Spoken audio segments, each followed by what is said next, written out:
আসসালামু আলাইকুম বন্ধুরা, আজকের ভিডিওতে আমরা জানব প্রাকৃতিক মধুর উপকারিতা, অপকারিতা, কিভাবে ব্যবহার করলে বেশি উপকার পাওয়া যায় আর কেন আসল মধু চিনে নেওয়া জরুরি। ভিডিওটা শেষ পর্যন্ত দেখলে অনেক কাজের তথ্য পাবে। চলুন শুরু করি। মধু কি ও ইতিহাসের ছোঁয়া। মধু হলো মৌমাছির তৈরি এক প্রাকৃতিক মিষ্টি খাদ্য।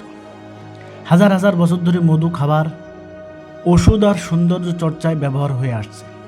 প্রাচীন সভ্যতাগুলোতে মধুকে শক্তির উৎস আর প্রাকৃতিক চিকিৎসা হিসেবে মানা হতো। মধুর উপকারিতা কি কি জেনে নিন। 1. শক্তি বাড়ায়। মধুতে থাকা প্রাকৃতিক শর্করা দ্রুত শক্তি যোগায়। সকালে 1 চামচ মধু দিনটা ফ্রেশভাবে শুরু করতে সাহায্য করে। 2. হজমে সহায়তা। গরম পানির সাথে মধু হজম শক্তি বাড়াতে সহায়তা করে এবং পেট হালকা রাখে। 3. কাশি গলা আরাম। মধু গলা শুষ্কতা কমাতে সাহায্য করে। হালকা কাশি হলে কুসুম গরম পানিতে মধু উপকারী। 4.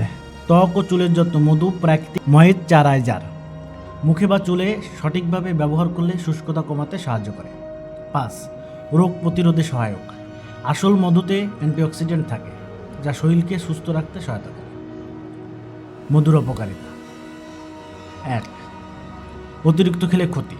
মধু স্বাস্থ্যকর হলেও বেশি খেলেও ওজন বাড়তে পারে। 2. ডায়াবেটিস সতর্কতা। মধু প্রাকৃতিক হলেও এতে শর্করা আছে, তাই ডায়াবেটিস থাকলে পরিমিত ব্যবহার করা উচিত। 3. নকল মধুর ঝুঁকি। বাজারে অনেক নকল মধু বা ভেজাল মধু পাওয়া যায় যা স্বাস্থ্যের জন্য ক্ষতিকর হতে পারে। মধু ব্যবহারের সঠিক নিয়ম। সকালে খালি পেটে কুসুম গরম পানিতে 1 চামচ মধু, চা বা দুধে চিনি বাদ দিয়ে মধু দেওয়া ভালো। ফেস প্যাক হিসেবে। আসল মধু চিনবেন যেভাবে। খুব বেশি তরল বা অস্বাভাবিক ঘ্রাণ থাকলে সাবধান। নির্ভরযোগ্য উৎস থেকে কেনা ভালো। খাঁটি মধু সাধারণত ঘন ও সুগন্ধযুক্ত হয়।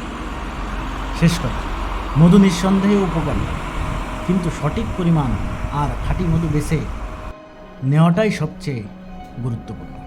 নিয়ম মেনে ব্যবহার করলে মধু হতে পারে আপনার দৈনন্দিন জীবনের ভালো সঙ্গী। ভিডিওটি ভালো লাগলে লাইক দিন আর আপনার মতামত কমেন্টে জানান। আর এমন আরও স্বাস্থ্যকর ভিডিও পেতে সাবস্ক্রাইব করতে ভুলবেন না। ধন্যবাদ সবাইকে।